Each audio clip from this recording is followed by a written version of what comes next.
Hey guys, welcome back to another episode of Nuanced Nonsense.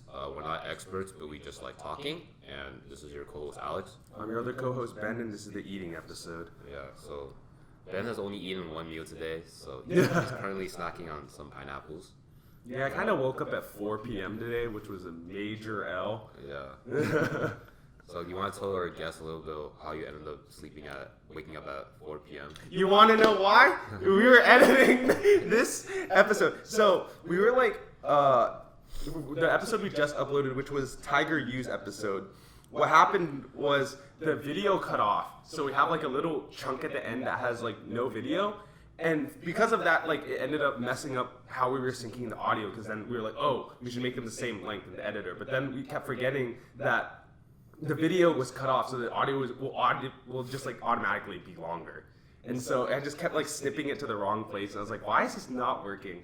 And then I finally figured it out. And then after that, it took forever to export. And then even then, it was 30 minutes from like being done processing before I went to sleep at like 4 a.m. and like to set to YouTube. And then Alex woke up and it was like wasn't done, right? Yeah. So basically, I just had to just let it run in the background again, because it kind of stopped because my computer was sleeping. Because I'm the only one with like editing software on this computer, in this apartment. So yeah, basically I just let it do its thing, and then I ended up doing a project which took most of today. But yeah, so basically like right now, at the time we're recording this episode, it's mid-October.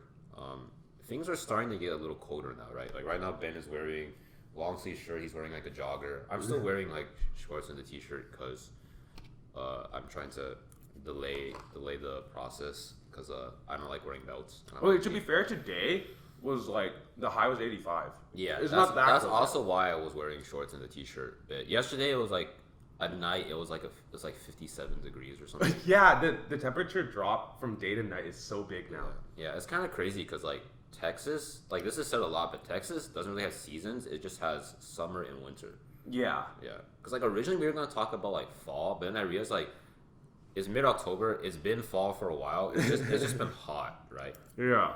Yeah. So I don't know. Like right now it's like the middle of October. Like allergies are coming up. People are getting sick. Like you just gotten sick recently too. Yeah. Right? The past couple episodes I've been coughing. Mm-hmm. It's like when seasons change here, it's not like a gradual thing. It's like it falls off a cliff, the temperature. Mm-hmm. Like it went down like 40 degrees over one weekend.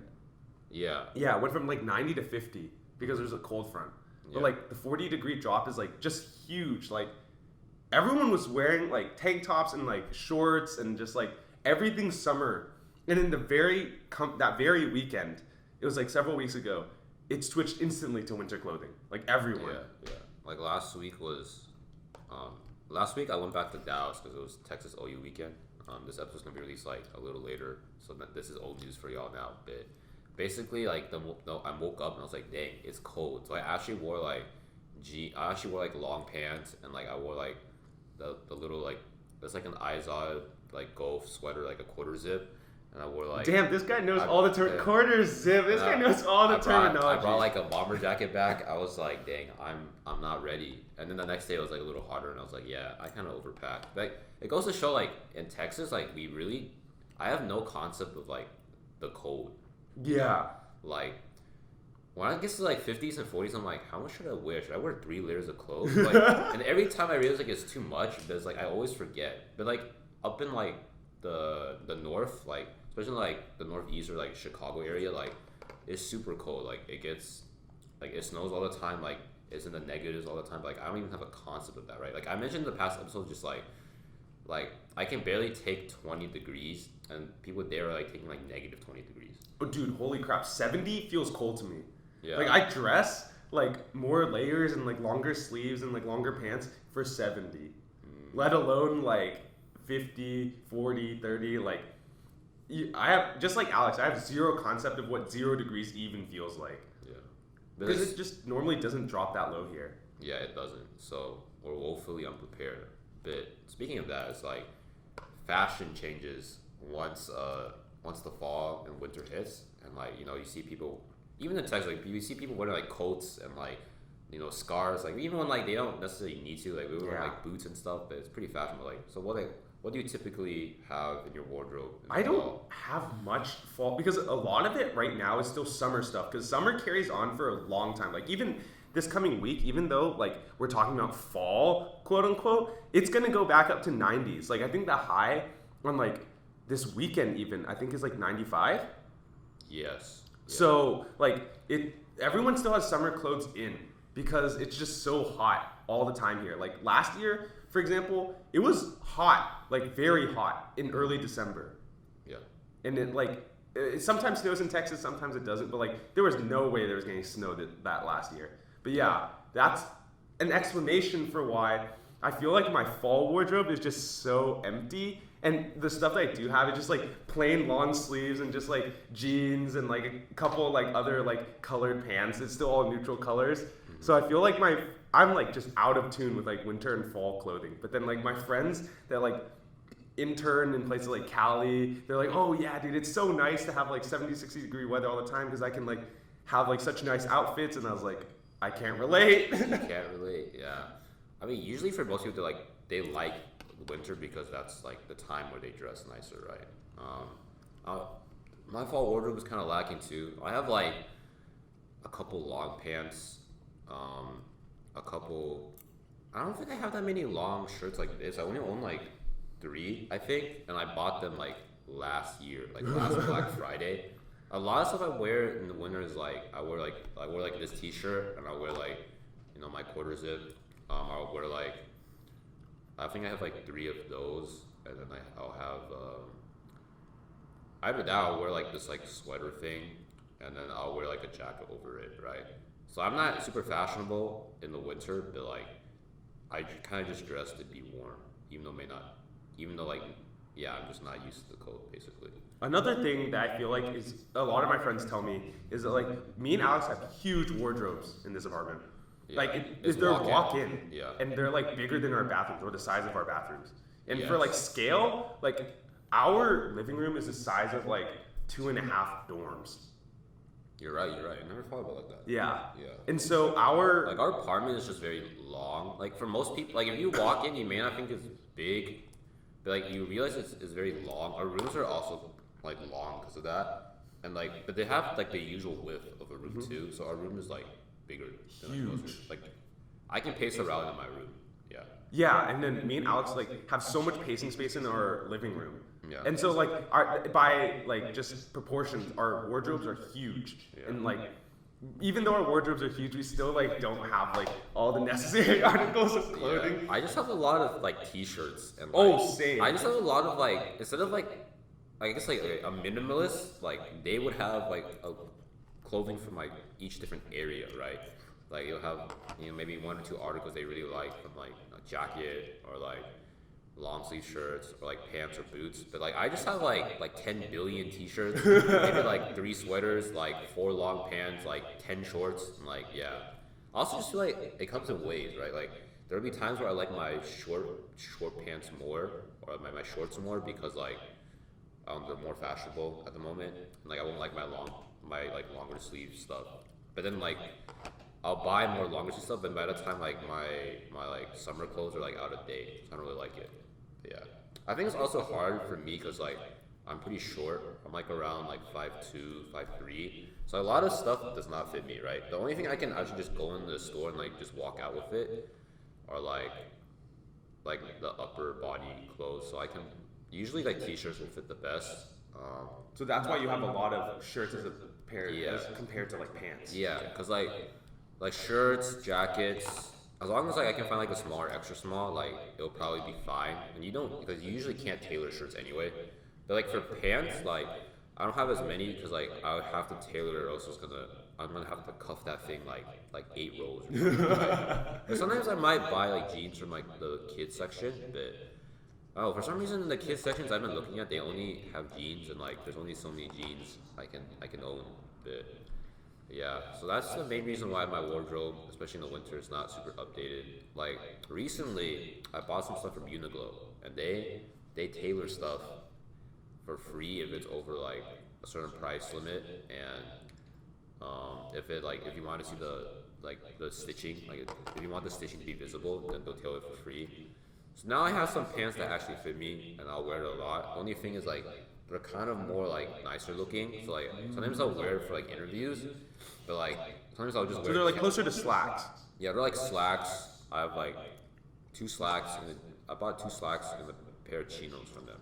But the only thing is like they're also I don't have that many long pants either. So like I'll just wear those casually too. But like I don't know how to like dress like the upper part of my body like kind of nice to make it seem. You need a blazer, bro. Yeah, like you know like what I'm talking about, right? Like you have like this really nice pair of like pants, but like your shirt is just a t-shirt, so it just looks off, right? But Have you seen that one style though? It's like a t-shirt and then a blazer on top. Yeah, I think it looks nice. But like the key part is the blazer. yeah, they do wear that in like Asia or something, right? Yeah, I don't know. Fashion is something that's like interesting to me, mainly because like It comes in waves. It comes in waves, and like I think a lot of like what you wear as your fashion in terms like it's like your style, right? And like what you define as your style that shows a lot about you. So it's sort of more self-expression.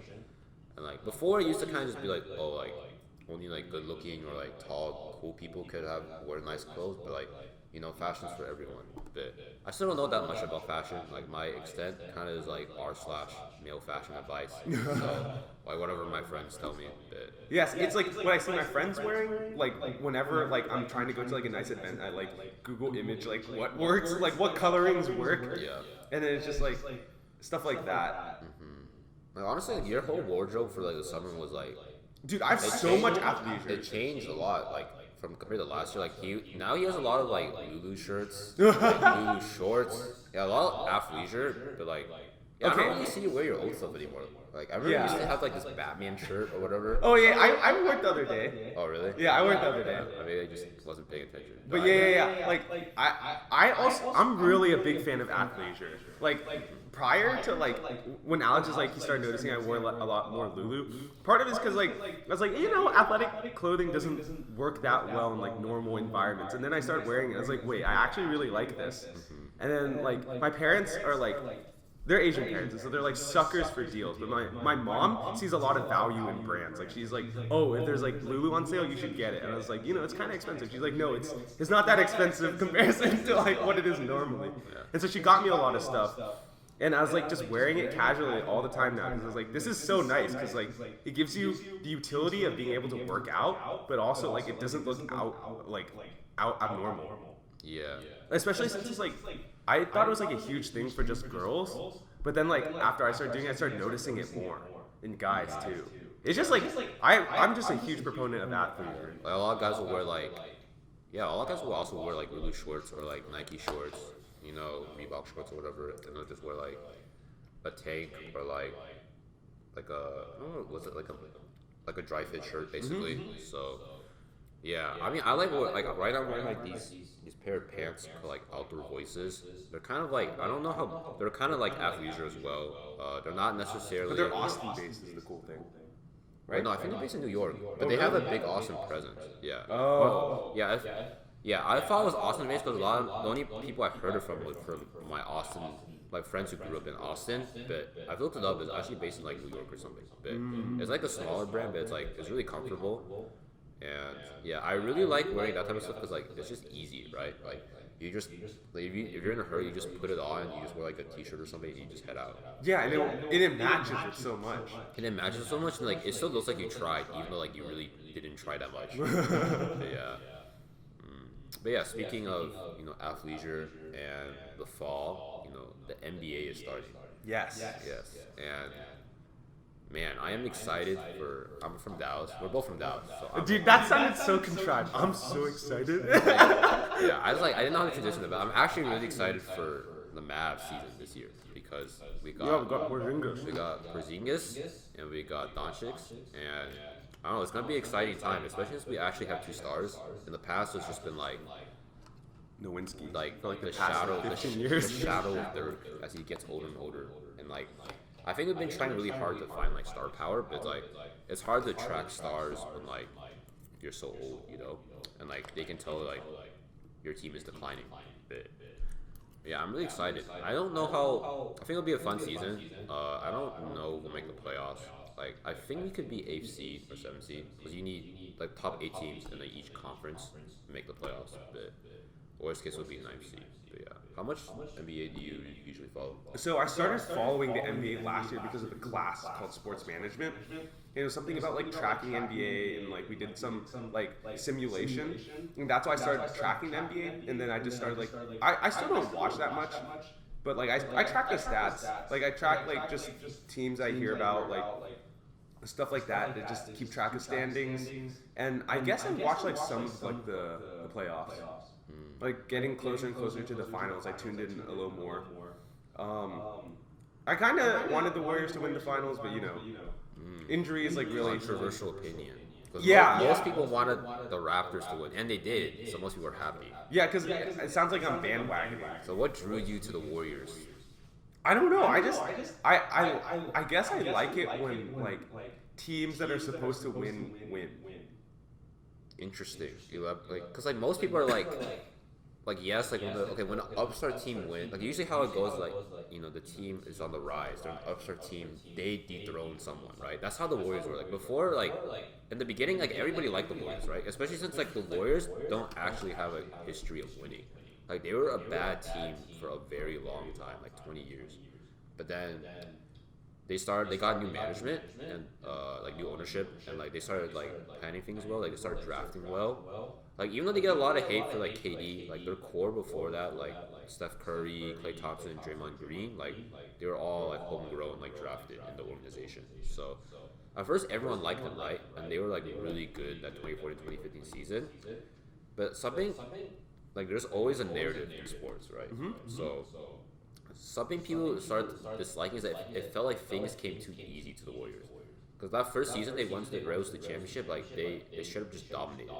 And like usually for most people they're like, okay, like your first year, like you win, like you go to stop it, like someone stops you, right? Like your opponent defeats you, and then you have to learn, you like revenge the next year, and you work hard to like you know. It's like a continuous like story. Yeah, basically. It's basically like a story. And like basically you win the next year and then like, you're kind of at the top. But the Warriors just straight up just won that year, you know? And people are like, oh. And then the next year they're like, hey, we're gonna beat the record for most wins. And at the time it was 72 wins. It was won by the Bulls in like the 1990s. I can't recall which year it was. It was like 96 or 97. But yeah, so basically like people started feeling the Warriors were getting cocky. So and, you know, eventually, like they were really concerned about winning all these games, and they did. They won 73 games. The record was 73-9, and they were the best team, right? But then in the playoffs, Steph Curry got injured. I think he slipped on like the wet floor of the Houston Rockets, and like honestly, he's never been quite the same. Like he's still a really good player, but he's been a little more sporadic with like his 3-point shooting. Like those 2 years, 2014 to 2015, and 2015 to 2016, those 2 seasons, like he was absolutely dominant. But basically, like they still kind of steamrolled until they got to the Western Conference Finals, and they played OKC, which had KD, and then KD, like they add so there's always these 3-1 memes, but OKC was actually blew the 3-1 lead first in the Western Conference Finals. They did it first. But no recognition. Because that was overshadowed by the finals. But basically, the OKC was up 3-1, and then the Warriors staged a comeback, so they made it to the finals. And then they played the Cavs, right? And then basically for the Cavs, LeBron, like this was their revenge year, right? Because the year before, like literally every single like almost every starter on the Cavs got injured. Like Kevin Love got he dislocated his shoulder in like a freak accident in like the first round, and then Kyrie came out with a knee injury. So basically LeBron was carrying the team, and basically they lost, and like this was their revenge season. So basically, the Warriors were up 3-1. Everyone's like, yeah, it's over for the Cavs. Cleveland's never gonna win a championship. Like they had a drought for 60 years of not winning a single championship in all like 4 major leagues, like NFL, NHL, MLB, you know, NBA. So basically, LeBron's like, yeah, hell no to that. He staged a comeback, and that's where all the 3-1 memes came from, right? And then later, KD joined the Warriors, and that's why everyone hates the Warriors. But before that, like Warriors were like a pretty well-loved team, right? But yeah, I think it's interesting because like cycling way back from that history lesson, like, kind of remembering back, the Warriors weren't always as hated. Yeah, everyone was like every year was rooting for the Warriors to lose, right? So like yeah, people were happy the Cavs won, but then 2017 to 2018, like the Warriors dominated again. Like it wasn't even close in the finals. Yeah. But for some reason, like you like that. I think part of it is because like I think part of this stems from back when I played tennis. Like I was seeded a lot in tournaments, and I would just randomly get upset because like sometimes the people that come in, they're just like really good, and they play like they just played on their own, and they didn't play tournaments until recently, so they're not going to be seeded, right? Or I just choked. And so I guess it's just driven my mentality in that sense, where it's like I kind of don't like the underdog because underdogs fuck me over more than it's like actually been beneficiary to me. Because whenever I'm the underdog, I lose. It's like you're supposed to lose, but then the underdog upsets me. I'm just like, what the fuck, It makes you feel worse. Okay, so for you, you're like, I want the natural balance of order to. Not only that, it's just like the Warriors were like interesting. Yeah, and they had a beautiful play style, Yeah, like a lot of passing. Yeah, the lot of passing. They shoot a lot of threes. I think that's really cool. Yeah, because like something the NBA gets a lot of flack for is like there's no defense, right? Because like it's not as physical anymore. But I think that really like the NBA is a more skillful league now. Yeah, like a lot of teams kind of emulate the Warriors, and that like they're trying to go for that offense. It's kind of interesting. Like there's a parallel in soccer too. Like Barcelona is like one of the most famous teams. Like they're one of the most like elite teams in like the world, and like they kind of had this philosophy by one of their coaches, like Pep Guardiola, and basically it was like tiki taka, and like it was a very like offensive oriented game. Like they were basically like try to retain possession of the ball as much as possible, and you would like every pass was intricate and it would lead to like so many goals. So like that was kind of in like the early like 2000 like 2010s or late 2000s to early 2010s, and then that era ended. But I think it's kind of interesting because then it kind of shifted to the NBA, where like that era of the NBA now, like the 3-point shooting and like the kind of like scoring the paint, but you're foregoing like the mid-range jumpers, like that is in full swing now. Yeah. I think it's interesting to see like there are like common patterns in sports, Yeah, kind of like in the NFL too, with like the huge shift towards like passing away from running. You want to elaborate on that? Yeah, so NFL now, especially, I think this also comes with like the emergence of a mega star player, right? Like for example, in NBA, it's like Steph Curry shooting a shit ton of threes and making a lot of them. Yeah. Shifts like the scoring because like you earn an extra point by shooting a three. In NFL, you don't earn more by passing as opposed to running. However, passing, like you can cover more distance more easily, and it stops the clock. Like if you complete it in the end zone, the clock doesn't keep running. But if you run the ball, the timer keeps going even after you're down. Unless you get out of bounds, like the clock will keep going. As opposed to passing, it's easier to get out of bounds or just score the touchdown. Yeah. And so like your points rack up way faster if you have a better passing attack as opposed to running attack. And also like when you're running, you're going through more people than when you're passing. Because when you're passing, most of the time you have like two people on you, like the safety and your cornerback, right? Yeah. As opposed to running, you're gonna try to run through like most of the time like 4 or 5 people to get into open space.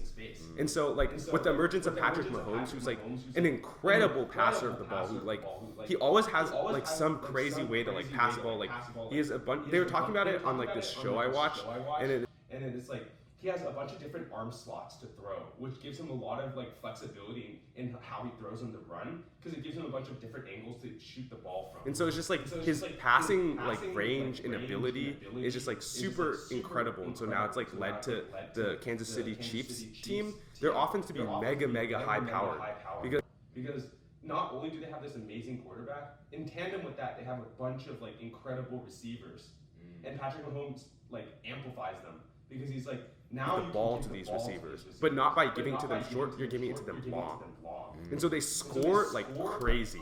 I think this season right now, on average, they're scoring I think almost 30 points a game, which is unheard of in the NFL because like. As football, like you're drafting from the best of the best. So the defenses, even though like Miami Dolphins and other teams like that, like they seem really bad. If you pit them against a college team, they're gonna get stomped. Yeah. Because you have so much star power. 5 people on the field. I mean, on the court. There's typically like 1 or 2 stars. In the NFL, almost there's a star just waiting to like be uncovered. Because like the draft is so deep in the NFL.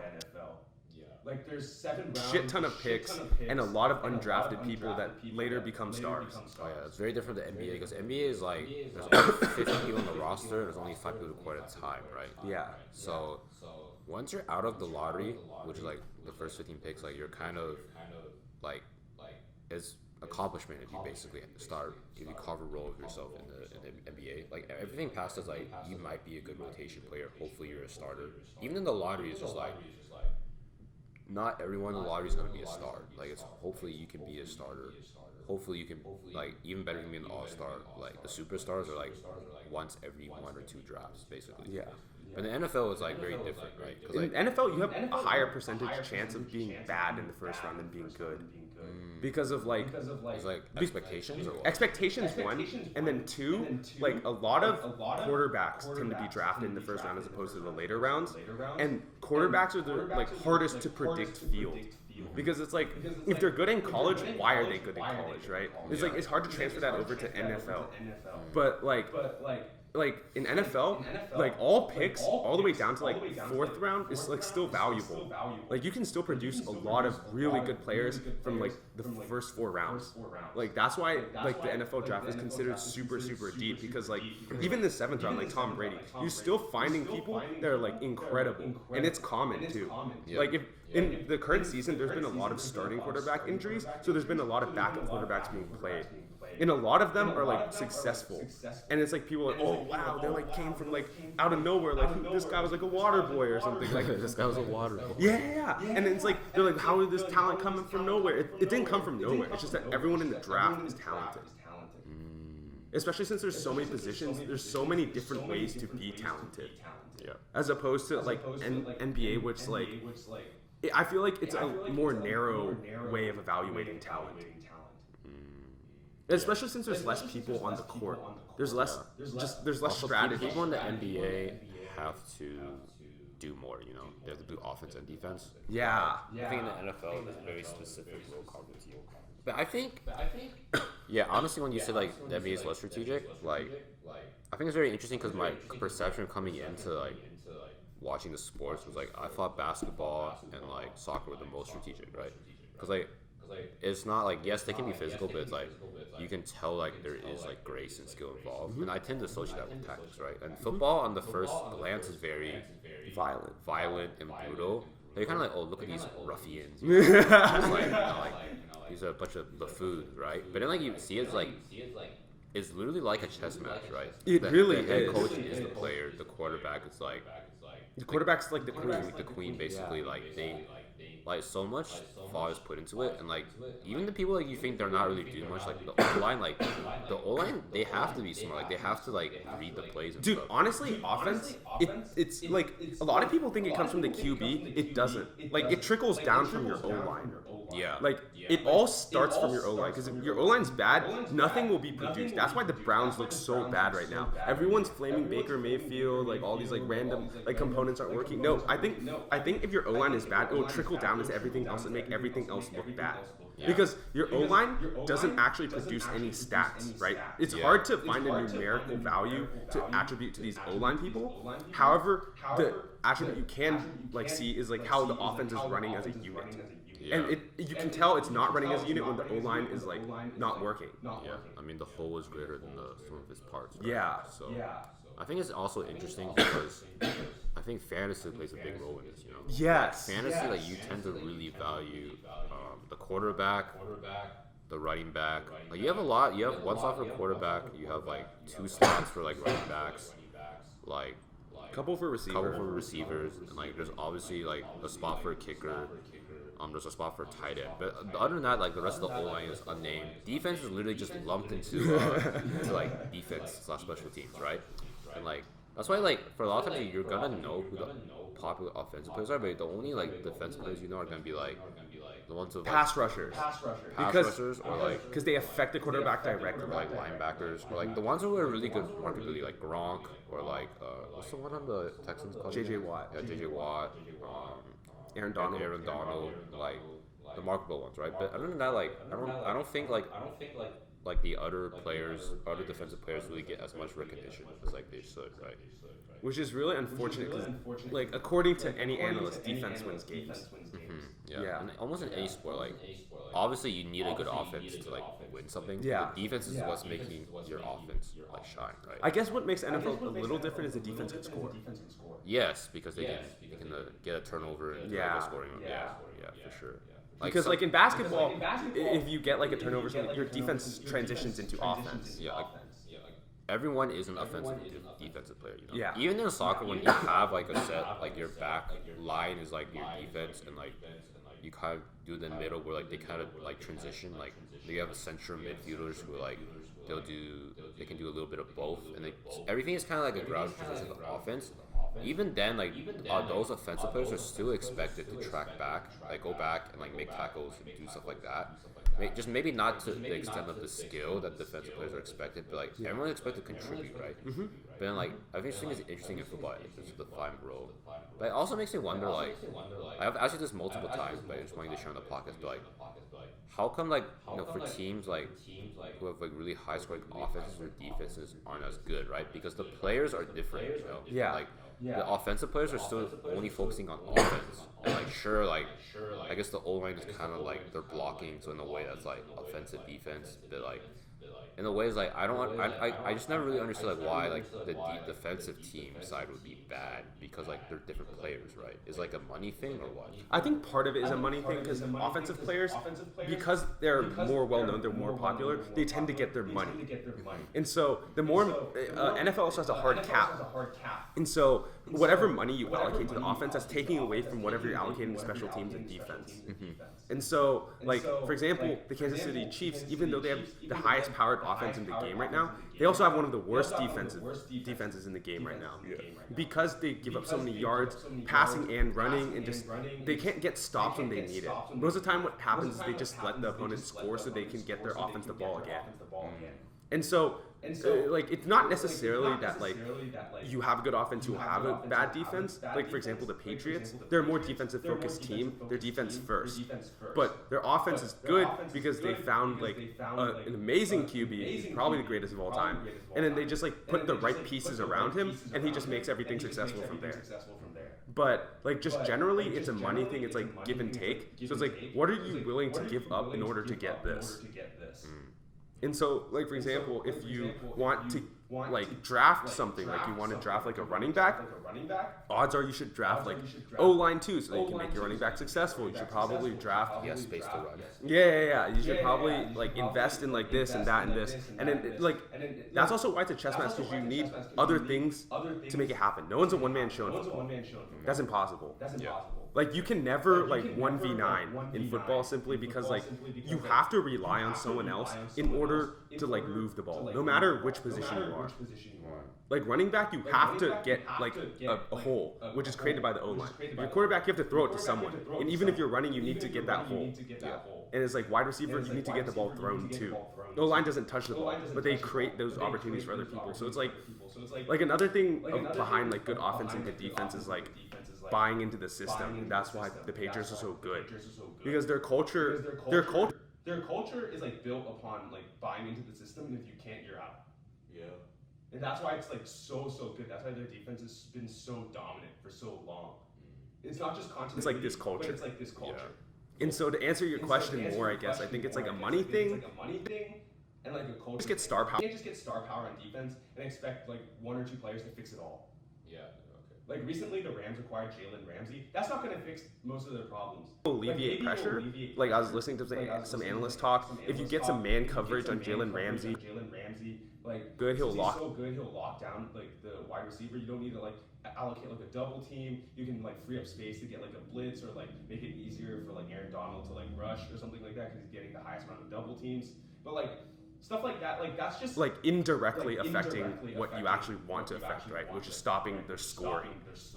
And stopping their scoring comes from like your unit being good as opposed to just having star power. Yeah. And that's like the thing about the NBA, I mean the NFL, is that star power won't solve your problems. And most of the times, when you uncover people who aren't stars that like make your like team great. Yeah, like you need good role players, right? Yeah. Good bench. Yeah. I think the NBA is very similar. Like take the Warriors for example. Like, yes, like they won a lot of their stuff, but I think because like they've gone relatively injury free. Like you don't need a good bench when you have when 4 of your starters are like all stars or superstars, right? And, like yeah, it's just like I remember there was like this little joke of, like, will the Warriors win? It's like a little flow chart. Like, does Steph Curry play well? If yes, then they're gonna win. If no, then it goes to Klay Thompson. Did he play well? If yes, then yes. If no, then it goes to KD. Did KD play well? If yes, then of course. If no, then it goes to Draymond Green. Did he play well? If yes, then yes. If no, then maybe your team has a shot. You know? But I think something that happened this year was that they got injured, right? Like KD hurt his calf, and he was out for most of the playoffs. But he came back for one game in the finals. Then he tore his Achilles, which was super L. which is super like demoralizing. And then Klay Thompson tore his ACL. In the game, he was popping off. Yeah, and then I think the Raptors ended up winning that game. Yeah, they did. And that's- But they would have won if Klay wasn't injured. Yeah, the Warriors. Yeah. Yes. And then maybe they would have staged their own 3-1 comeback, right?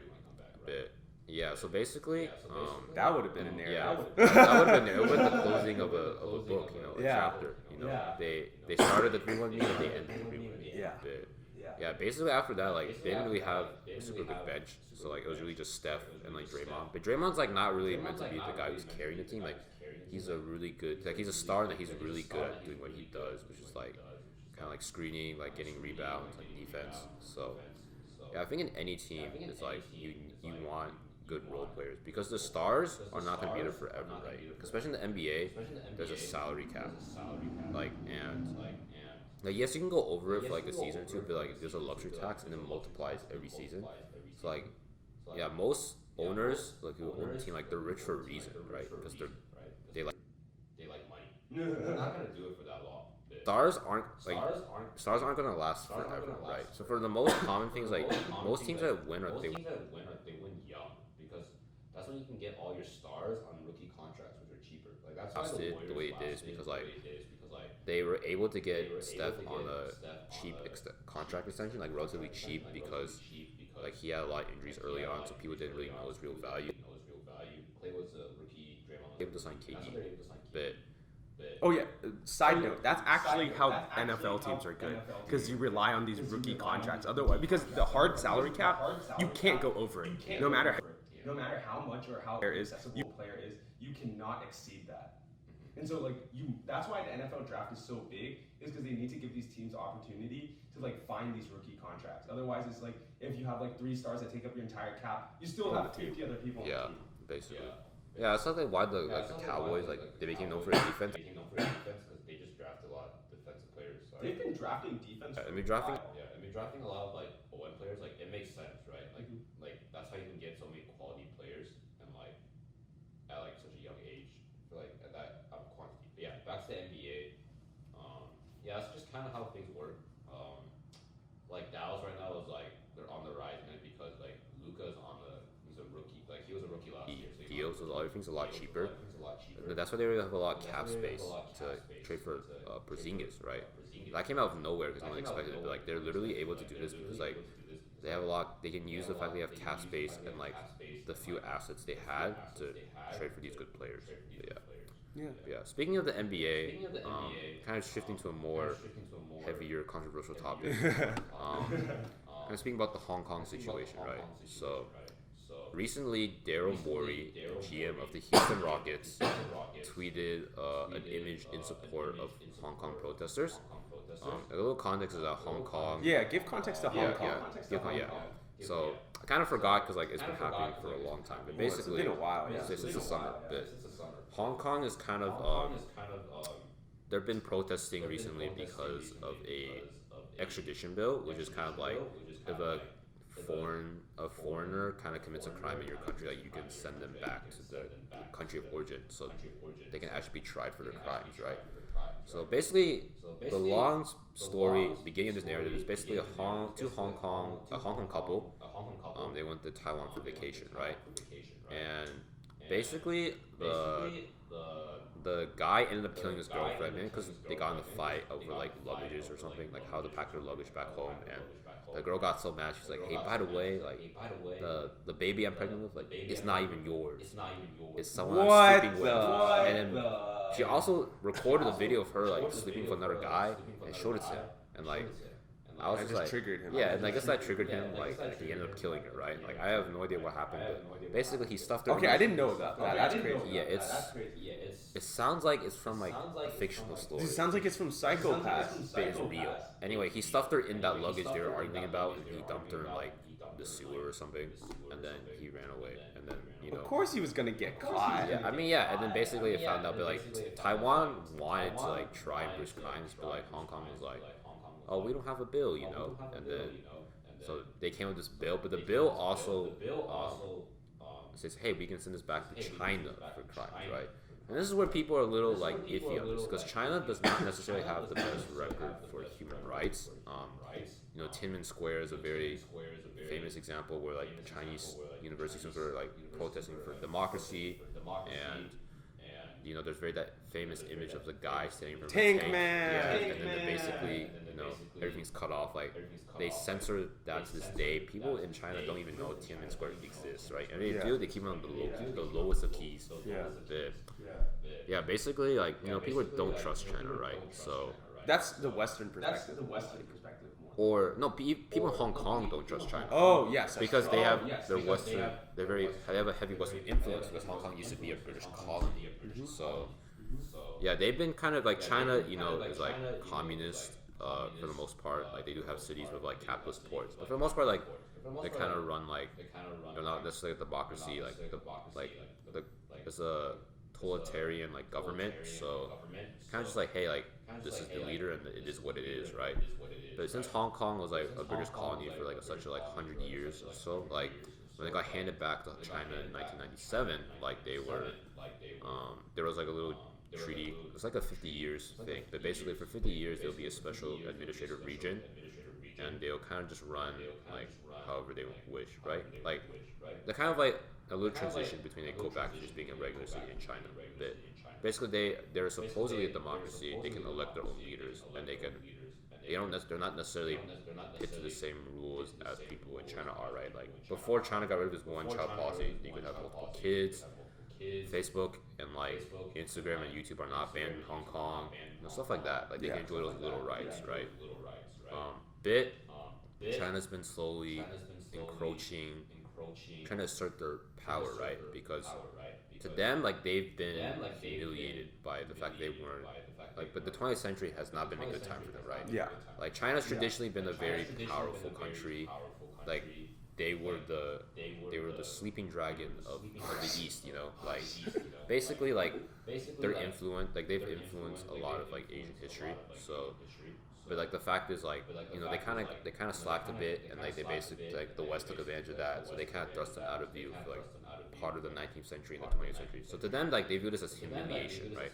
And they want to reassert themselves as like, hey, we are the most powerful civilization in the world.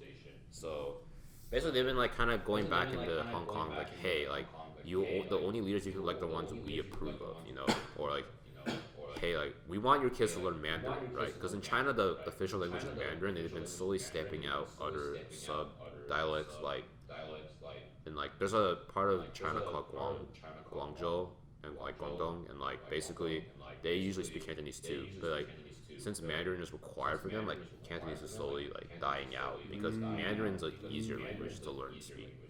So like only the older people really know, but like the kids are like they just want to speak Mandarin, right? And languages like Toisan and like Fujianese and like Hokkien, like those are slowly fading out too, or they've been fading out basically because like China only wants Mandarin. So, which is to be fair to China on that aspect of it, it's like similar to how the United States like requires English. Well, the United States doesn't actually require English. Like we don't have an official language. We don't have an official language, but if you don't know English, you get put in ESL. Yeah, basically. So like they're trying to standardize English. They're trying to standardize like their language, which is like makes sense. It makes sense. It's like I think when you're a person of that like culture and history, like it sucks because like you're watching someone kill your culture, right? And like China doesn't necessarily have the best history in that regard of the Cultural Revolution. destroying all these old paintings and like readings because they want us to like, hey, like we're the new China, right? Like even recently, like they canceled this old Chinese drama because they want to focus on the current modern China. Yeah, back to. But cycling back to Hong Kong. So basically, like stuff like that's been happening. The people have a lot of tension. Like Hong Kong people do not trust the Chinese government like at all, right? Because like you never know what happens, right? Like there's been like a protest. Like there was a protester in China. I think it was like for Tibet or something, but like he recently disappeared, you know, and he got sent to jail, right? So people are like afraid like that could happen to us, right? Like, Through the extradition bill. through the extradition bill, like, we could end up saying something that China doesn't like, and all of a sudden we're arrested and we're in China, where we won't have the rights. We're not guaranteed the rights that we grew up on. So basically, when they heard this extradition bill, they're like, "Oh hell no! Like we're not going to support this." They've been protesting, right? And this Ever is since like end of May. June something. Oh, okay.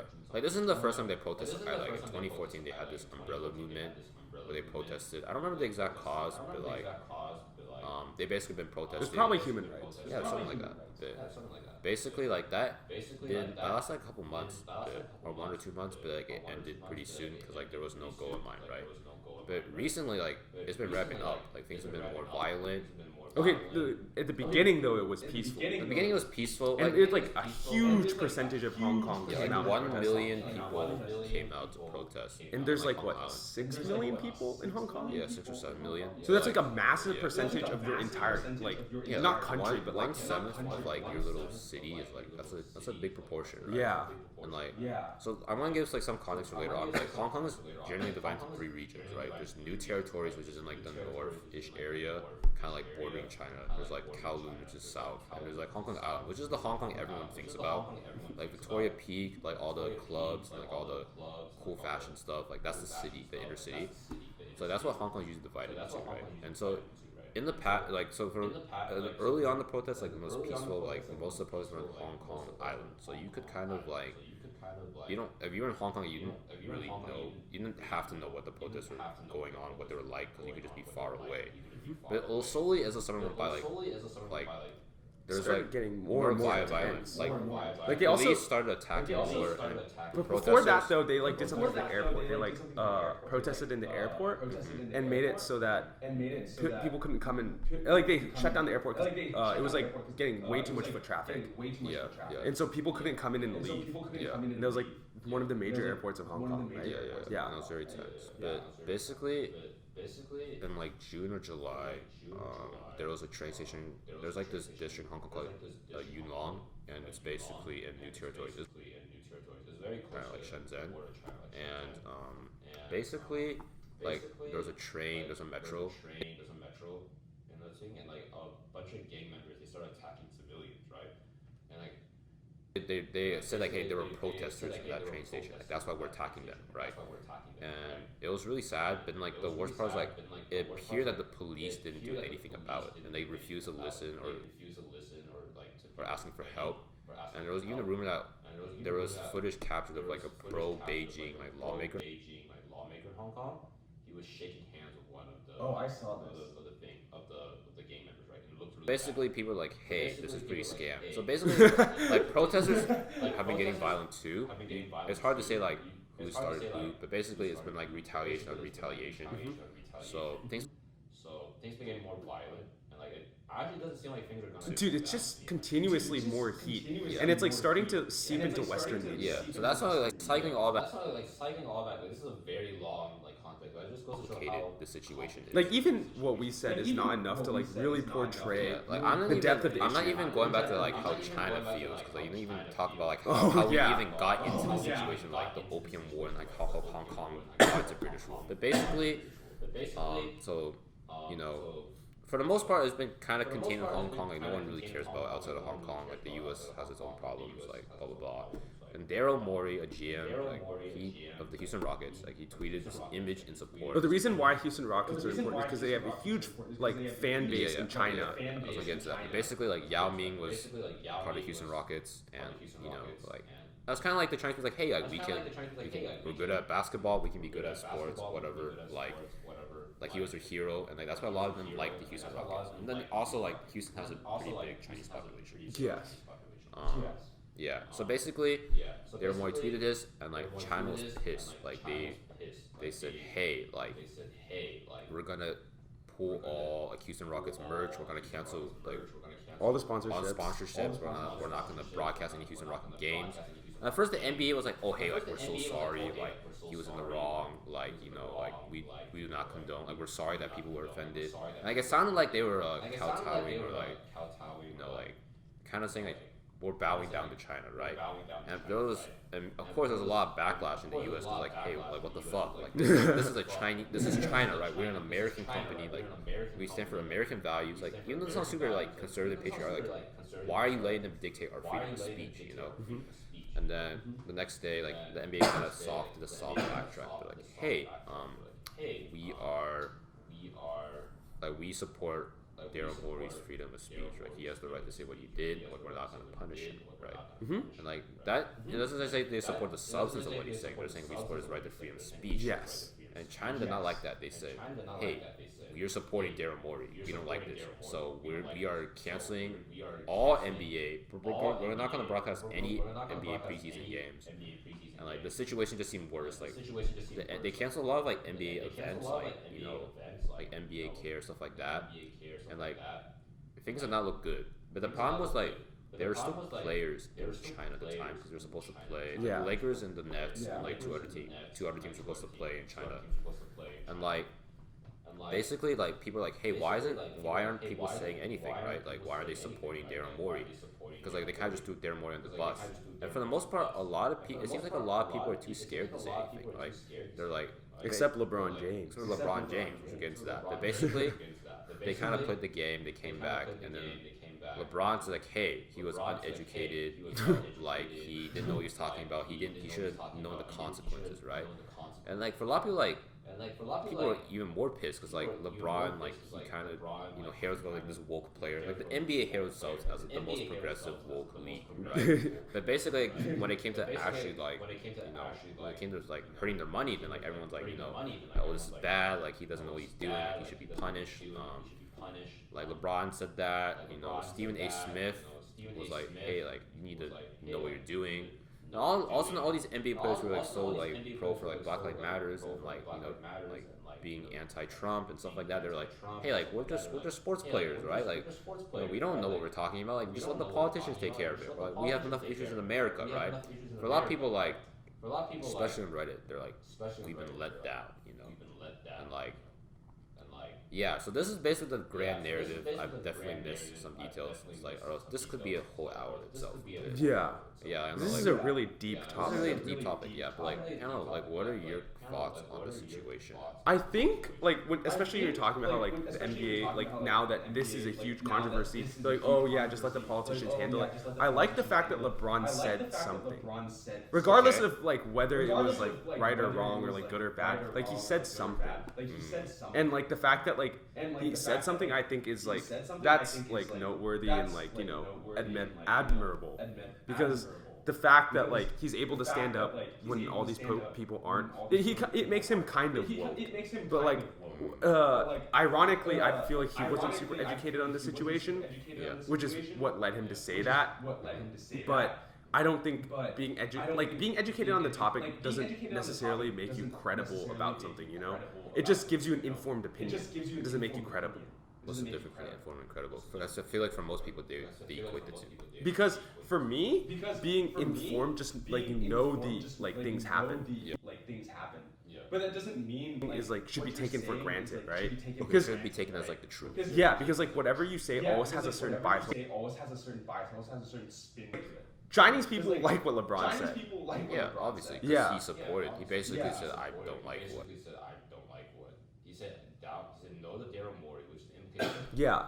Because like in some way, shape, or form, it could have been that like LeBron was educated on the situation, but from like the other perspective. Yeah, for sure. And so like he could be seen more informed, right? But that doesn't make him more credible.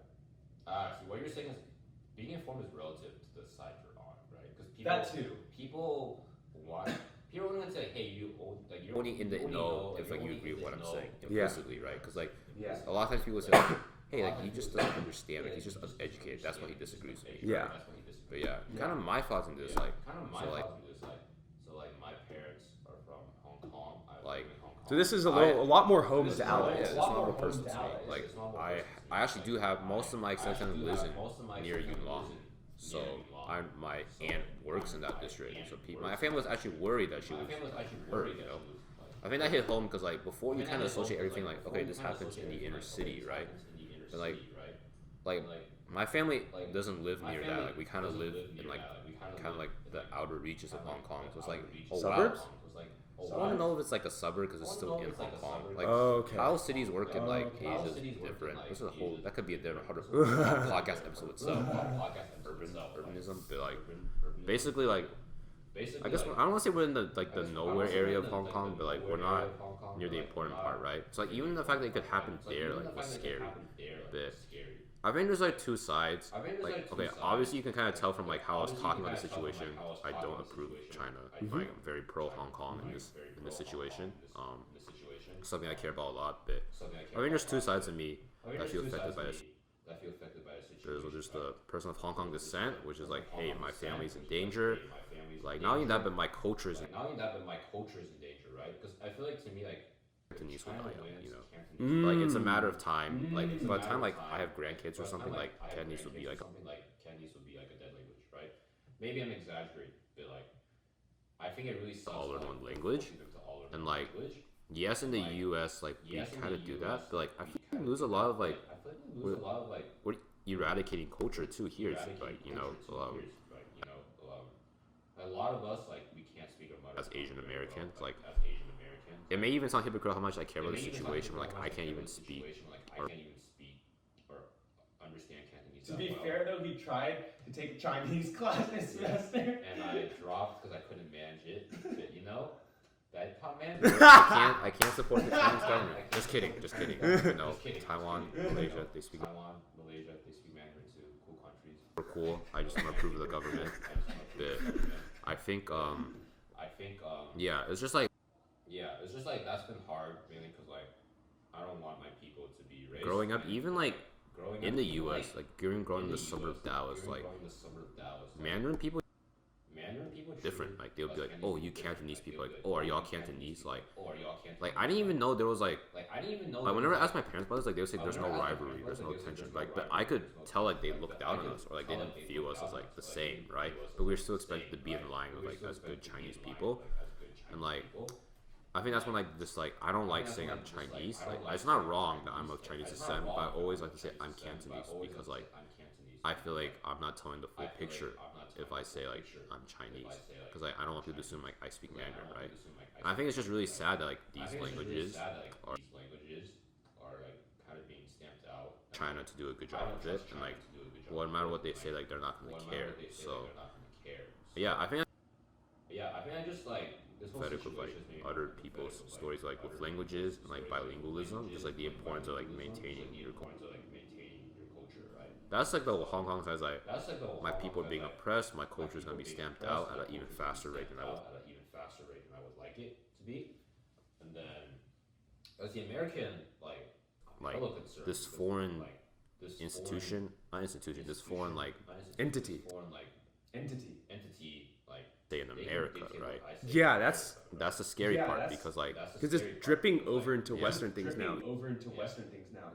A little transition is there's a huge gaming Games? company called Blizzard. They like made World of Warcraft. They, like, made That's World like of what Warcraft. their claim to fame. That's, They like, also did their claim to StarCraft. fame. They also did StarCraft, and now very popular. They did Hearthstone and Overwatch. What happened was And what happened there was an Asian there tournament. was I an think it was Asian in tournament. Taiwan. I think it was in Taiwan. Taiwan or Hong Kong, I don't it know. was not in China though. It wasn't in China, but it It had wasn't in like China, but it had like Asian players. Asian And the person who players. won, his And name the is person Blitz who Chung. won, his name is He Blitz in the Chung. interview for winning, in the he like interview wore for the winning, mask, he, Like a gas a mask. gas mask that the A gas protesters were mask wearing because they're getting that the gassed a protesters lot were wearing because they're by getting the gassed a lot. the police in By Hong the Kong. the He wore that to police support them, Hong and then in Kong. the Wore that to interview support them, and then before in it's the interview before it started, he like yelled "Liberate and Hong Kong." after that the stream And cut then off. After that, the stream And then cut they said off. they were having technical And then they difficulties, said they were and then having Blizzard issued a statement difficulties, after, and Blizzard issued a basically statement saying after the two fact, casters basically that saying like the two supported that. casters They that, didn't like, support it that. necessarily, but they didn't like support it didn't say necessarily, for him to like, stop. Didn't say for And him to then stop. him himself, And then all three of them him were himself, banned. the two casters were fired, and then the guy who won, all of his prize money was rescinded, and he was banned for 12 months. He couldn't participate in any tournaments. And this like had a huge reaction by like Western media and Western players, because then a lot of streamers, like the whole gaming community, was just like, hey, what the heck, you can't do this.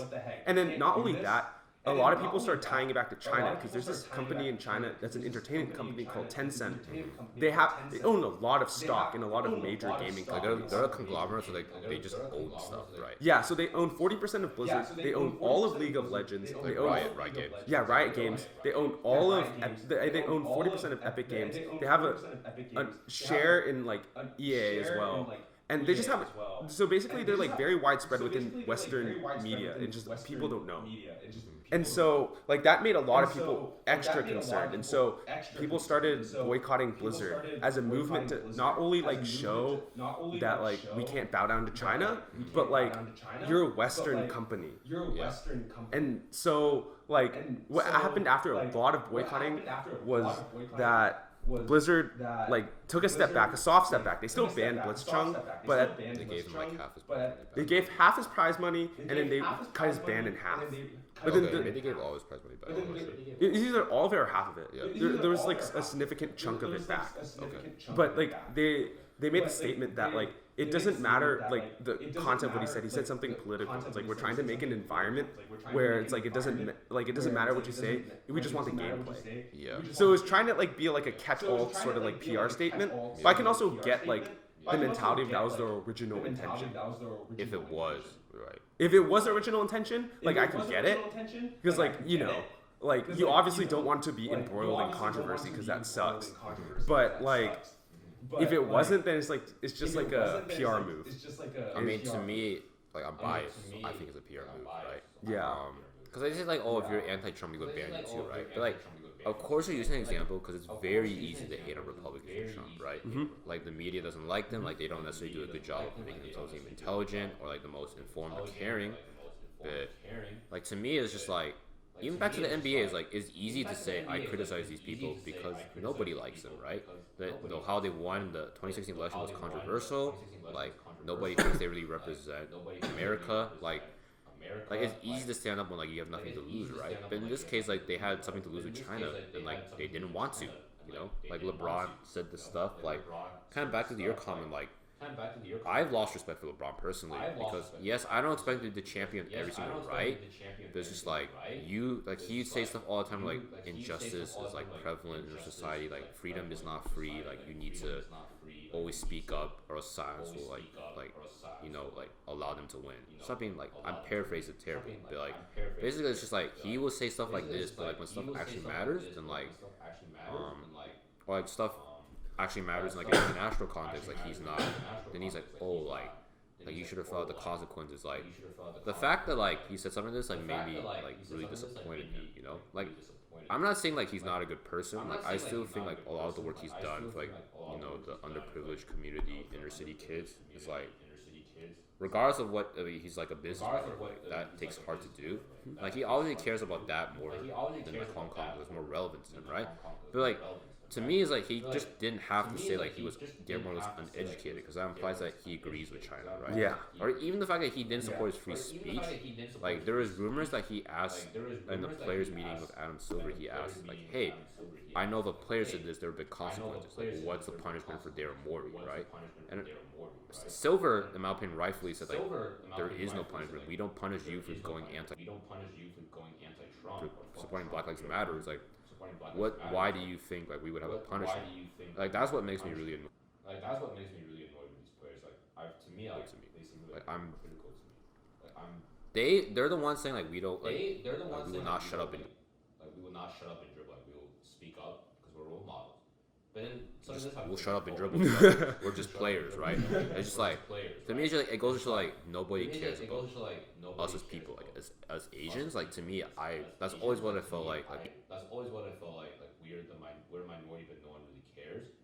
And like these are my people, and like no one really cares in the NBA. It's like, hey, like I'm disappointed by y'all, and like I know like I'm biased, but like to me like I lost respect for when y'all. things, because you only really know what you how only someone really really is when know times are difficult, how and someone when really is when times are difficult, and when the things are difficult now, like So, they yeah. fail. Like your true characters revealed Like, your in true characters like struggle. revealed in, and like, yeah, that's struggle. why I'm like And yeah, that's why I'm like disappointed with LeBron. But the situation with China is just I like think the situation with it's China getting is worse just, and like, worse. it's And getting worse I and think it's worse. really hard to like I think it's really hard. I don't know, like to, you and I, we always like, hey, like I know, like, you and both I, we sides, always, like, like hey, like, you know, like both there's nuance sides, to every like, situation, there's like nuance to every situation. you know, like like everyone is the good guy in their mind, right? And like we should always try to hear the other side, or else like more hate will make them hate you more, and that's Yeah. how things get more divisive, right? Yeah. And like, but once I realized, once you get into something personal, like it's related to you, it's so hard to want to empathize with the other side, right? Like the fact is, like a lot of Chinese people, like especially Chinese students, like they're very pro-China. Like they've been raised to feel like, hey, like the government is above all. Like Are you talking about international students? Kinda Or like Talking about international students. students, kind of like international students, but just like hey, the fact that like hey, like we support China, like we want to go back. thing is like they're so biased for China, right? Like even though I understand why, it's like I don't know who would be willing to like talk about Hong Kong in the not pro-China manner. Like I can't tell, right? Have you ever watched like A Silent Voice when he has like the X's? It's like I feel like low key, like when I see an international, like I'm starting to see I want to talk to them because like I care so much about this issue that I don't want to hear. a negative take, right? Mm-hmm. So I realized that, like, hey, like I'm kind of falling into that where like I don't want to emphasize like my enemy per se. Like You're I either just with see, me or you're not. I've been getting a little better in like if you're neutral in the situation, or you're willing to empathize with the other side, like I'll like listen and I'll appreciate that you're like not echo chambering, but it's like if I know, I would see a comment that's like, Kongs will support brats, like you know Hong Kong belongs to China, stuff like that. Like I get pissed, you know, like not like pissed, you know, like not like pissed, fuck, but I'm just, annoyed, like what the fuck, like I'm a little like angry for the rest of the day, and like that's like something really like is really hard. Like that's why our country is so divisive, right? Because like for like every issue that we're kind of like, we're like a little detached on, like maybe like gay rights or like abortion or stuff like that. Like we don't really have a stake in that necessarily. Like we just view it as third parties. We're like, hey, like y'all need to understand. They're like, oh, like yeah, y'all should support each other. Like we're one country, right? But I realize that like when I have a personal stake, like it's really hard to like want to. So I feel like I can understand like why people don't want to like why Trump supporters don't want to talk to like Democrats, or like why Democrats don't want to talk to Trump supporters. I can see that now. Realizing that has also made me recognize that like I need to understand that like people, everyone thinks they are the good guys in the situation, right? Yeah. So Yeah. but yeah, maybe internationals with like X's over Like another interesting thing a friend brought up to me was we can run over on this episode. Oh yeah, for sure. Yeah. I was just wondering. Yeah, but like friend brought up to me is like why we view anti-vaxxers so negatively instead of trying to empathize with them and try to like not like kill them with kindness, but like understand where they're coming from, because a lot of people are just like, oh, they're stupid, you know, like they don't believe science, which is like which is kind of stupid because I come from like a science background, and like to like go against peer review when it's like so rigorous and stuff like that just seems very foolish in my mind. But like, you know, people have their preconceived notions and it is what it is. And like he was telling me the reason why we distrust anti-vaxxers and people like that is because we just view them as stupid. We don't view them as people. We dehumanize them. And it's like similar to when an animal is backed into a corner, they don't just like give up. They like fight back and more, like even more intensely, because they're being pushed into this corner. And that's exactly why, like, whenever that's why, like, it's so hard to like for us to like get people of anti-vax to like actually vaccinate their children, is because we ridicule them and like we do all this stuff, so they end up distrusting like media, the internet.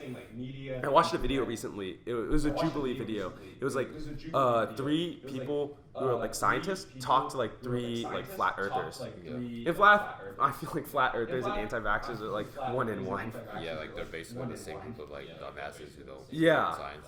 And so, like, their views on it is just, like, so interesting because they take a lot of what they see, like, physical phenomenon that they can see, as, like, absolute truth. Like, case studies, like, if you are of science background, case studies are not representative of the whole. You only do case studies on, like, interesting things that are, like, rare and, like, phenomenon. And that's why you do case studies, because you can't get, like, a good sample size of it happening a bunch because it's rare. But then they take these things like they're everyday occurrences, and they take it as a case study. So like one of the women, she was like talking about, she's like, I live at this point in California, and I can see like this island that's 60 like miles away. Why can I do that, huh? If the Earth was round, then why can I see that? And they're just taking like these very singular bits of it and like connecting it very haphazardly and forming their own theory when it's not, it doesn't really hold up. And then they were like asking the scientists, like, instead of providing their own evidence, they just like attack the scientists. Which is like, it just in terms of argument, like that's not how you win an argument, one. And two, that's not how you prove you're right. It's just you're attacking the other side. They've become like so ingrained in this mentality of like, we need to attack them because they're attacking us. Yeah. And like, for example, they're like, the scientists are like, what you're saying doesn't hold up to like scientific rigor, and they're like, you scientists like all have all these assumptions, and they're like, yes, we do run under assumptions, and then she's like, it's like you assume that gravity is true, and they're like, yes, we do because it makes things fall down. She's like, how come you can't do a scientific experiment where you can isolate gravity? And I was like, hello. Yeah. But like, just me having that mentality shows why these people exist. Is because we're pushing these people that just don't have the same knowledge of us into a corner, and then they fight back. It's like the lack of empathy makes it super hard to like make them come over to our side. Yeah, for sure. I think it's not even necessarily like, even like the both situations like Hong Kong and like flat earthers, like maybe we should stop putting people as like sides, you know? Like, yeah, that's another we thing. we are all people. Like you can't put it into a dichotomy. Yeah, because when you put it in the dichotomy, you get rid of the nuance, you get rid of like the in betweens, and like everyone's like, they become a caricature of like what a view is. Like, they feel like I have to, because I support this one issue, I have to support these other issues, right? When like reality, people are full of contradictions. Like, yes, like in general, people can have these consistent views, but like no one's like, the more consistent you are, the more strange it is, you know? Like, the more like, are you just a politician trying to like cater to like this audience? Is like, it doesn't make sense, right? But I don't know. I think kind of going back to what you're saying about like empathy is just like, I think it's just like a difference of values from the start, right? Like, of course, science is gonna be like, hey, science can like tell us the most things about the world. But most people are gonna be like, science can tell us about like physical stuff, but we don't want science to tell us about our morality or like, you know, social stuff, right? Yeah. Like, even though there is social science, people are like, hey, why not we let religion or why not we let philosophy tell us about that, right? So even then, it's just like, it's when you encroach on another field. Like, for example, if science were to prove that there is no afterlife, I feel like religion would still exist. And things like that would be like, oh, that, like, it would just become a little bit more like religion's like, oh, that's not true. like for some people, yeah. Yeah. But for people who are religious, they'll be like, I think even in the era where there's rising science, like, religion isn't necessarily dying out. Like, maybe in the West, it's like there's like fluctuations or like a slight decrease in like religiosity or church attendance, but like in the other parts of the world, like Africa or like Asia, like it's actually going up, right? Because like people don't necessarily see science as like the end all be all, because like that's not necessarily what they value or what that speaks to them personally, right? So like, for some people, it's like, yeah, religion is what speaks to them personally. Like for other people, it's just like, not necessarily religious or spiritual, like maybe they have like philosophy or like they have like their own moral code, or like they like to put their values in like something else, like their hobbies or something like that. Like, it can be as any magnitude, big or small, but it's like, yeah, kind of cycling back to this topic, it's just like, for some people it's like, hey, like science should stick to what science does, and the fact that like, hey, you're kind of encroaching on my beliefs right now is like, I want to push back, right? Like, you're already taking over the world. Like, I want my way of life to stay the way of life. So I think that's kind of the reason why like people are so divisive, because like, you know, like they're like, hey, you belong where you belong. Like, you already Like, stay in your lane. Stay in your lane, basically. So I think that's another reason why like flat earthers are like, hey, like I want to believe, or vaccinators like I have this theory, and like, but you're opposing me, so I'm gonna oppose everything you stand for, you know? And like, you see that, and the people on the other side see that, and they're like, hey, like, I don't support this. Like we're being objective, right? And like, but you're being this irrational response. So I'm gonna push back because like you don't deserve my grace. And it kind of just gets worse and worse because like both sides start doing wrong things, right? Hurtful things, and then like both teams have valid reasons to like now dislike each other because like they're both hurting each other. And, like the story and the myth like grows even more and more, right? Like so basically like kind of even like back to like China, like China actually loves the fact that the world hates them because they can tell they censor stuff, so they can tell the citizens like, hey, the West doesn't like us, you know, like they don't want us to be grow big. Like you need to support us more, and you need to oppose us more because you see this like vitriolic like reaction to the West. That means we gotta stand more united. We gotta support China more. So kind of just like hate breeds more hate, and like even though like we are like, hey, we know what's really going on, like that's in our opinion. It's like for the Chinese people, like they don't see that, right? They see what the Chinese government is telling them, and they like if everyone around you is like in agreement, then like you're more likely to be on that side. So it's just like it's understandable. As much as it sucks for me to admit, it's like it's understandable why like they think Hong Kong is just a bunch of like ruly like protesters or whatever, because like to them it's just like, hey, like you should stay in line with the rest of us, like that's what we're doing. Like you're not. It's like you're just a bunch of spoiled brats. But then I don't know. It's just really hard to like accept like, hey, these are people who like they just have to be born where they were born, and that's why like they were raised with what they were raised to believe, right? So I think it's just hard to like. It's hard to want to give them that like empathy because it's so easy to hate them, right? Because it makes you feel more justified in doing what you do. Because the more you realize like everyone's just people and no one really knows what they're doing, then you don't know what to do, right? You're kind of stuck in this standstill where you're just like, you know, and then basically you don't do anything, right? But you want to do something. So I think that's why it's easier to make things black and white. Yeah.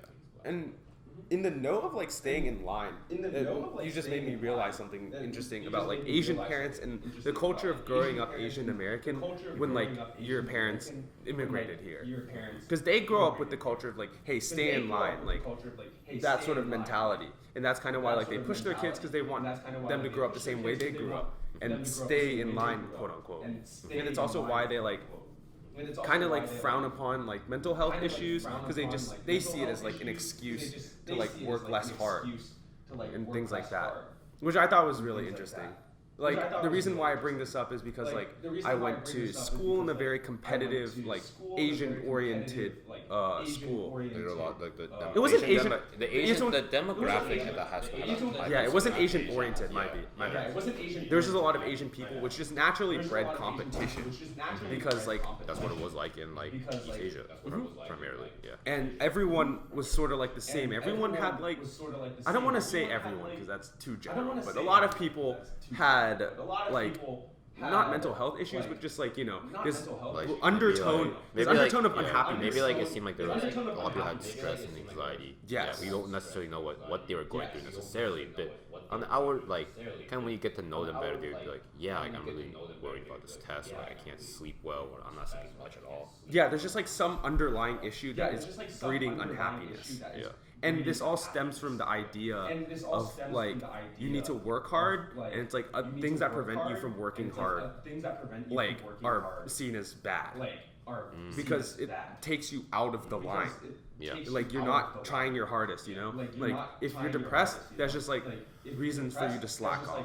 Which is very, very like cold-hearted, but at the same time, it's like the core of like, you know, family comes first, unity, and like the Confucius way basically. It's like work hard, like live for your family will live for you. That sort of like mentality. I just thought it was really interesting because like I can see how it carries over. Because like Asia has like that mentality of like family first, like, you know, work hard. Yeah. You need to do all this like the same way. The collectivist versus the individualistic mindset. That's why like a lot of like Asian people like, oh, like you grew up in the West, but you're so selfish, right? Like we sacrifice stuff for our family, right? And people in the West would be like, well, I didn't ask to be born in this family, you know, like I didn't ask for any of this. Like you're being selfish by making me addicted to your whims. Like everything is very like, you know, it's really like it depends on what perspective, what values you have more. Yeah. Yeah, I just think And it's Like, like even- it comes to an interesting conflict of interest in the West. Because like everyone around you is telling you, hey, you can be your own individual. Like mental health is okay to talk about. Like X and Y and Z, it's not. You shouldn't hide it. But then your parents aren't explicitly telling you this, but they're like they look down upon it, like implicitly in a sense.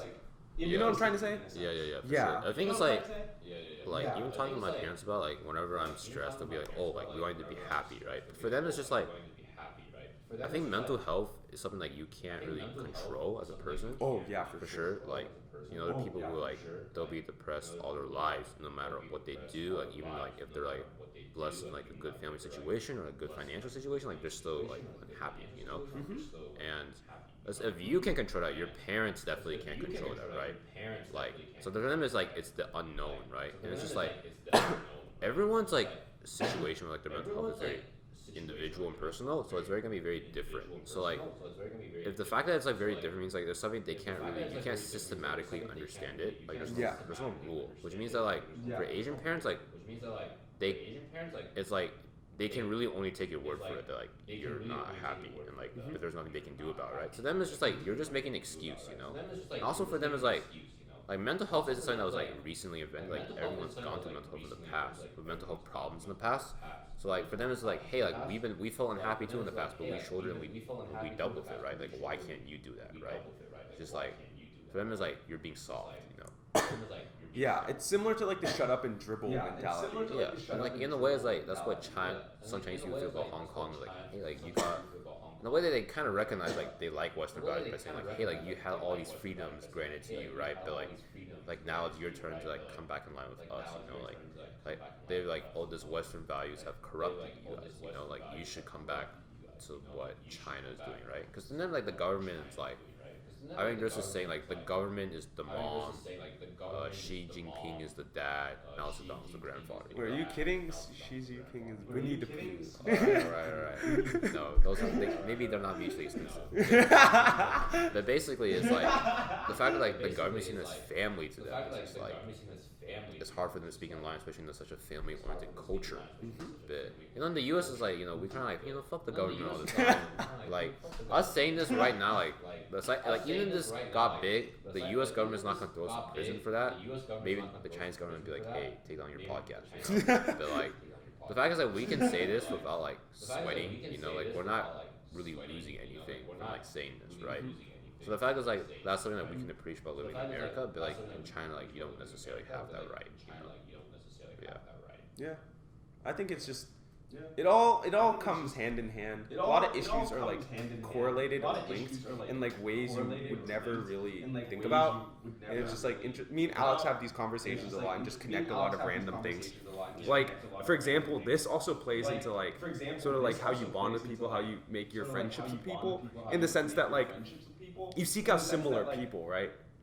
And so like being Asian American as we are, we sought out other Asian Americans, and we sort of bonded over the idea of like this mutual struggle of like being raised in the same culture that like our parents grew up in, which was like strict in a sense, and like this family-oriented style, but growing up in the U.S. where it's so individualistic, and it's like those same worries that you had back in like your homeland aren't applicable here, because the U.S. is like it lauds your individual freedoms.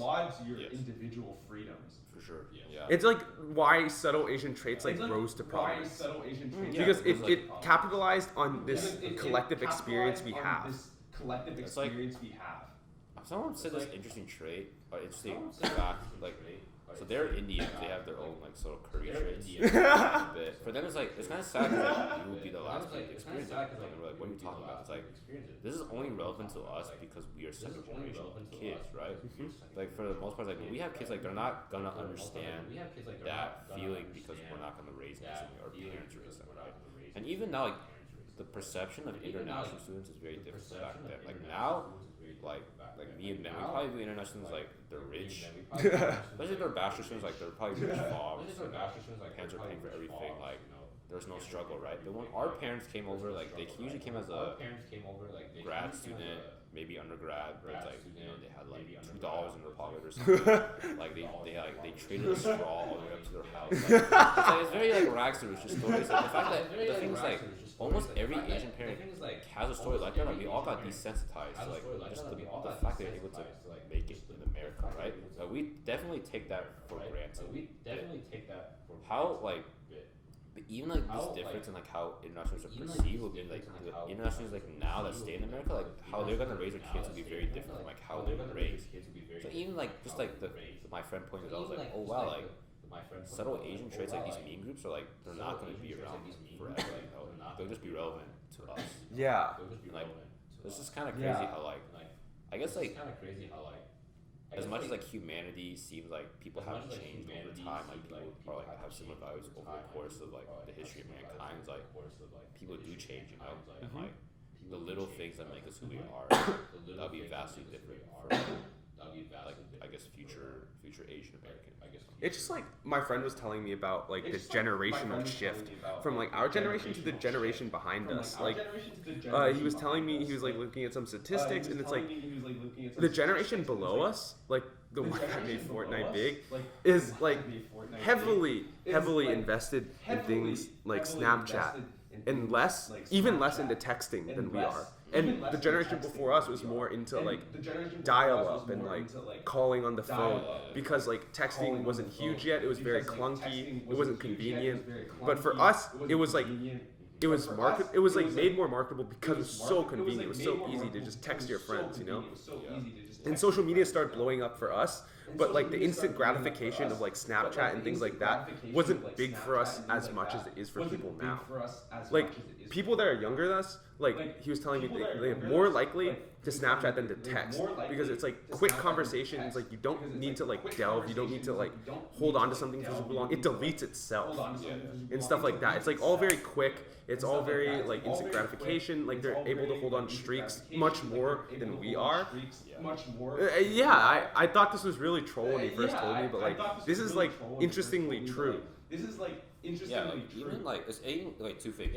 One is interesting, like we're technically like these people we're talking about, they're still in the same generation as us, and they're like our parents would be around the same age-ish. Like it's kind of like a generation, like a half a generation behind. I guess the difference is because of the pace of technology. I guess the pace of technology, just like the fact that things change so quickly. But like even like we're seniors in college, the freshmen in college, like right now, like they don't use Facebook as much, right? Like us, they said they use Snapchat or Instagram more. Like everything is very decentralized compared to like Facebook and like MySpace, and, like Twitter, like everything. Well, maybe not Twitter, but like everything is very like in one hub. Like you can kind of do it all. But like Instagram is like we're really here for photos. Like you can DM, but it's like you wouldn't necessarily have like a substantial conversation over Instagram. Same with like Snapchat, right?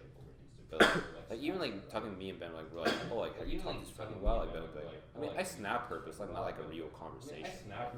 Compared to like messaging someone on Facebook or texting, like okay, that's like an actual conversation, right? But the fact is like things are like different now, right? And that like they're kind of like us, and that like I guess they're second generation Asian Americans, but like they don't use the same, they don't communicate or connect with their friends in the same way that like we would. So I think it's interesting, like how even like it's not even a full generation later, but things have changed. Yeah. I think it's interesting to see how like even like how Facebook has changed, right? Like before it was like you actually had statuses. You would talk about your feelings, and like the episode of Tiger, like I talked about how like I said like, hey, like I ranted about my feelings, and people actually commented. And later on now, I'm embarrassed, right? Like, I was like, I had such little self-control. And Tiger's like, no, but that was the point of Facebook, right? Like, you're supposed to be like your friend on Facebook, right? Like Facebook, what it wanted to be, what it used to be, was what Finstas are now. Yes, exactly. Like, you had a limited. Like, even Finstas, like you only let the people you like follow you, right? And like it's meant to be small and like tight knit, and like. Yeah, like even now, like honestly, Facebook is very it's a little formal in some ways, but like you have like college, like, you're using it for like groups, you're using it to get events, you have group chats. If you do post statuses, you always the pub something like when we posted about our podcast. That was probably like the first time I posted a status in a while. Aside from that, it's just like changing profile pictures and changing cover photos. Changing photos, you getting tagged in something like some person like, oh, like this is my 14th grade or something like that, and like they'll tag like you with something, or like if you have a status like your friend hacks your account, like hacked isn't like you left your laptop open, like said something stupid, and you get a lot of likes because people are like laughing at your foolishness. But like no one really said, like not many people, I'm not saying nobody, not many people said like heartfelt messages about like being real about how their day was, right? In a way, it's like, yeah, it's kind of interesting to see like how things change so quickly, right? Like technically, like if there's a freshman and I'm a senior, we're in the same generation. Oh, 100%. We're at college at the same time. But the fact that they communicate so differently is like, yeah, like even within, like you can see this now, like only people are in our generation are really using Facebook as a version of like tagging people in memes, because it's more watered down on Facebook. It gets to Facebook last in terms of like this meme hierarchy. like the dark web, 4chan, Reddit. Yeah. Like Facebook. Instagram, it comes to Instagram before it comes to Facebook. And so people that are younger than us tag their friends on Instagram. That's why a lot of things on Instagram, like, oh, tag your friends if this, like, yada yada yada. Similar to how it is on Facebook. Because like the meme group shit like originated on Facebook. Like I think one of the very first meme groups that ever existed was the Berkeley. I think that might have been The first one, yeah. I think it's interesting because like, But that happened in our generation. Yeah, per that's se. like our freshman year. Like we have like UT memes group, but like. And then the rise of subtle Asian traits sort of linked multiple generations. But even then, like, it's mostly people like our age tagging other It's people. either like college students, fresh graduates, or high school students, right? And for like older people, it's just more like they kind of come in and they're like, oh, I remember like when we were like in the 90s or something. I think it's very interesting to see like Americans, because like how the way we're talking about the younger generation, like people just 3 years younger than us, is literally how they view us, right? Yeah. Like, to them it's like Asian culture was very different back then. Like they had AZN culture. Like, you know, ABGs were actually like gangsters. Like they don't want to mess with the ABG. Now it's just like any girl with like fake lashes and like. It's literally an eyeliner Asian and visco girl. Yeah, like, basically it's just like. Even like seeing how these terms have changed, but like they're still used the same way. It's like it's very interesting how like culture can seem so shallow, but they can change.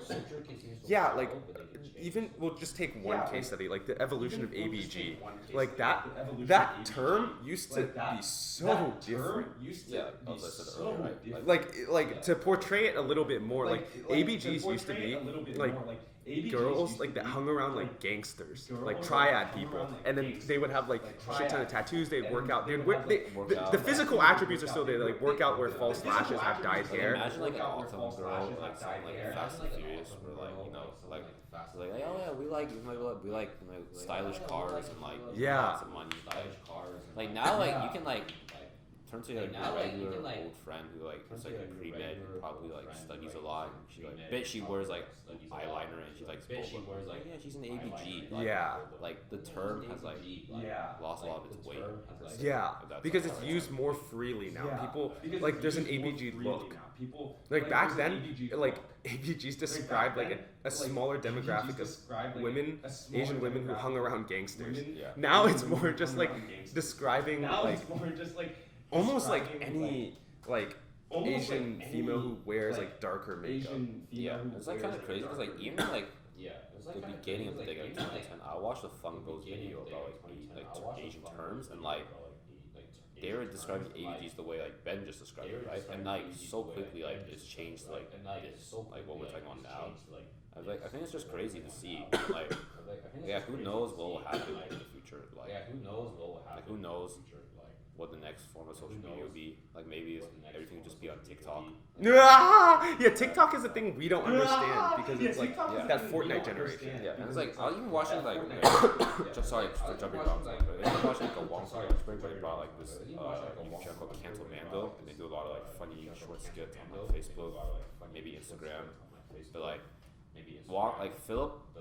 Philip from Wong was even saying like, hey, it's like really sometimes it's hard for me to get what y'all are doing because like everything just seems so like he didn't say like word for word, but what he kind of meant was like, hey, everything seems kind of like childish, very simple, but like sometimes I have to just like take a step back and realize like, hey, back then what we were doing short films on YouTube was like seen by his older generation as like childish, like, oh, you're on YouTube, like, why aren't you like making short films for theaters, you know, like, why are you making these indie films? Yeah. But now YouTube is like so produced. Yeah. Like, now YouTube, you have actual companies, like there's businesses on YouTube.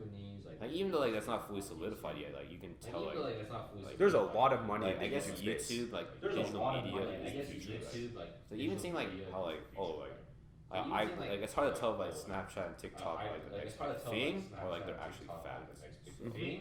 I think Snapchat is the next big thing because I feel like it's outlived a fad. Yeah, that's fair. I think a lot of people's like, I mean, Snapchat Like Snapchat originated in like our middle school. Yeah, and It's been around it was for a meant while. to be like a sexy tool, right? It's been around for a while. Years that you could like. Oh, you're You right. could send like a nude or something. Oh, you're right. It doesn't have to be private, right? But then as things change, like stories have to be like, oh hey, you can have a snapshot of my day, right?